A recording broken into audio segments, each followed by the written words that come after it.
চন্দ্ৰত মোবাইল ফোনৰ নেটৱৰ্ক আছেনে? চন্দ্ৰত আৰম্ভ হ'ব 4G নেটৱৰ্ক। চন্দ্ৰত মোবাইল ফোনৰ নেটৱৰ্ক পোৱা যাবনে? এই প্ৰশ্নৰ উত্তৰ এতিয়াও নেতিবাচক হৈ আছে। যদি সকলো ঠিকে থাকিলে চন্দ্ৰতো পোৱা যাব মোবাইল ফোনৰ নেটৱৰ্ক। এক কথাত যোগাযোগ শূন্য হৈ নাথাকে চন্দ্ৰ পৃষ্ঠত।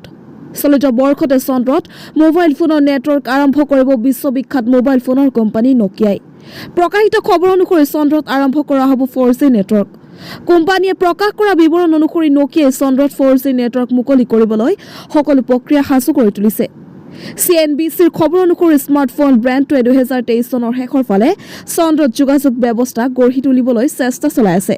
চন্দ্ৰত 4G নেটৱৰ্ক পোৱাৰ লগে লগে বিশেষভাৱে উপকৃত হ'ব চন্দ্ৰ অভিযানলৈ যোৱা মহাকাশচাৰীসকল। খবৰ অনুসৰি প্ৰযুক্তি প্ৰতিষ্ঠানটোৱে অহা মাহবোৰত SpaceX ৰকেটত নেটৱৰ্ক স্থাপনৰ সকলো সঁজুলি উৎক্ষেপন কৰিব আৰু ইয়াক এটা এণ্টেনা সজ্জিত বেছ ষ্টেচনৰ দ্বাৰা পৰিচালনা কৰা হ'ব।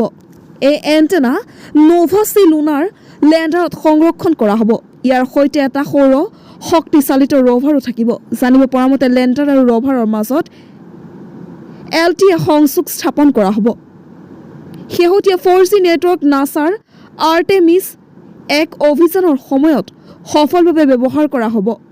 কোম্পানীটোৱে কৈছে যে বিভিন্ন ডাটা ট্ৰান্সমিশ্যন এপ্লিকেশ্যনৰ বাবে গুৰুত্বপূৰ্ণ যোগাযোগ ক্ষমতা প্ৰদান কৰাত 4G নেটৱৰ্কে সহায় কৰি যাব, যাৰ ভিতৰত আছে গুৰুত্বপূৰ্ণ কামাণ্ড আৰু কণ্ট্ৰল ফাংচন, লুনাৰ লুভাৰৰ remote control, real time navigation আৰু হাই ডেফিনেশ্যন ভিডিঅ'ৰ ষ্ট্ৰিমিং।